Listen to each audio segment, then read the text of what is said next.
여러분 안녕하십니까? 진성호입니다. 선거 때마다 옷을 갈아입고 등장하는 카멜레온. 자, 선거 기술자다 이런 비판까지 받고 있는 김종인 전 국민의힘 비대위원장이 이번에는 이준석 신당, 개혁신당의 공천관리위원장으로 영입됐습니다.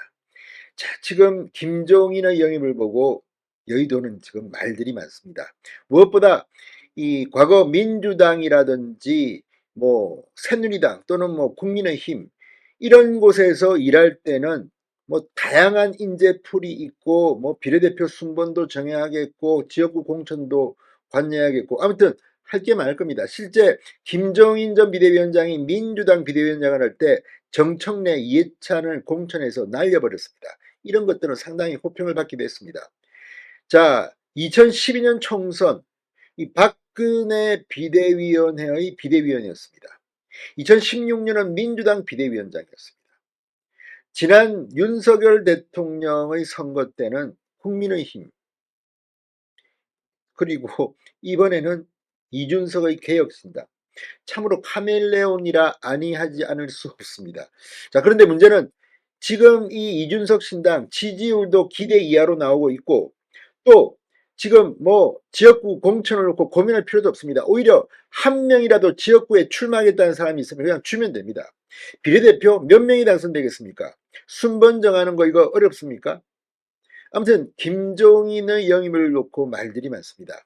이런 가운데 한동훈 국민의힘 비대위원장이 아주 웃으면서 한마디 했습니다. 자, 김종인 공천관리위원장이 개혁신당 구원투수로 온다는 말에 한동훈 위원장이 한마디로 이렇게 말했습니다. 모든 선거 때마다 팀을 바꾸어서 등판하는 분이라고 냉소적인 코멘트를 했습니다. 한동훈 위원장은 여의도 국민의힘 중앙당사에서 기자들과 만나 개혁신당의 김종인 공관위원장 위촉과 관련해서 그분은 언제나 매번 모든 선거에 등장한다. 참 특이한 점은 매번 편이 바뀌는 것 같다. 자, 2012년 새누리당 비상대책위원. 자, 그의 대선을 앞두고 새누리당 국민행복추진위원장.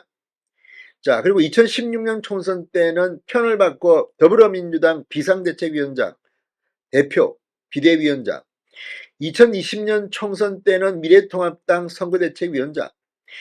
아무튼 지금 김종인의 색깔 바꾸기, 지금 김종인 위원장처럼 비례대표를 많이 한 사람이 없습니다. 누가 봐도 한마디로 정치 철새, 권력의 기술자 이런 말을 들을 만합니다. 자, 전두환 노태우 정권에서 요직을 지냈고 이 반노 안철수 의원, 박근혜 전 대통령, 문재인 전 대통령, 윤 대통령 진영을 넘나들다가 이번에는 반쪽 쪼그라든 제3지대의 총선 공천 지휘봉을 잡게 된 겁니다. 자, 이걸 보면 정말 좀 해도 너무하다는 생각이 듭니다. 자, 중앙일보가 그런데 여기에 대해서 상당히 중요한 분석을 하나 했습니다. 일각에서는 김종인 위원장의 영입을 두고 의구심을 제기하는 목소리가 나온다고 했습니다. 자, 이준석 대표가 김종인 위원장을 영입한 이유가 공천 막판 자신을 비례대표 당선권에 배치하는 역할을 요청하기 위한 것이라는 얘기가 정치권에 돌면서 그렇다고 중앙일보는 보도했습니다. 물론 이준석 대표가 이 김종인 공천관리위원장의 정권에 따라서 비례대표로 갈지는 좀 더 두고 봐야 합니다. 그러나 의심스러운 것은 지금 이준석 대표는 자신의 지역구 출마를 이야기했습니다. 이미. 그런데 지역구가 어딘지 지금 선거가 얼마나 남았습니까? 50일 남았습니까? 그런데 아직까지 정하지도 않고 노원병에 갈까? 대구에 갈까? 과거 김종인 위원장은 이준석을 보고 대구에 출마라고 했습니다. 그런데 지금 사정은 완전히 바뀌었습니다. 이준석의 개혁신당 지지율은 TK 지역에서는 형편이 없습니다.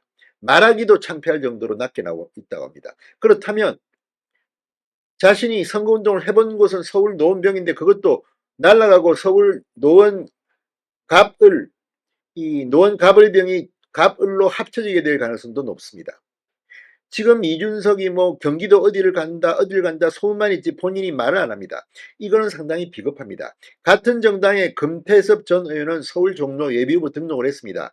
양향자 의원은 지금 용인갑에 출마를 선언했습니다. 이준석은 비례대표하고 싶은 것 같기도 합니다만 알 수는 없습니다. 단정적으로 말하기는 힘듭니다. 중앙일보의 말처럼 이 개혁신당에서 이준석이 비례대표로 가기 위한 꼼수로 김종인을 영입했다면 정말 역풍이 간단치 않을 겁니다. 개혁신당 자체가 쉽지 않을 겁니다. 아무튼 이준석 물론 뭐 지역구 출마하겠죠. 근데 어디 하겠습니까? 공천관리위원장이 정해줍니까? 지금 개혁신당의 공천관리가 뭐가 있습니까 지금? 아니 지금 전국의 지역구들 중 과연 개혁신당 후보가 몇 명이 나올까요? 그리고 당선 가능한 사람이 있기나 할까요? 조응천, 이원욱 현직 의원도 있습니다. 그러나 민주당과 국민의힘 싸움 속에서 쉽지 않을 겁니다. 자, 이 김종인 위원장 마지막까지 권력을 잡기 위해서 이런 행동을 하는지는 모르겠지만 아무튼 김종인 위원장의 이번 선택은 실패할 가능성이 제 생각에는 높아 보입니다. 진성호의 융단 폭격이었습니다. 여러분 감사합니다.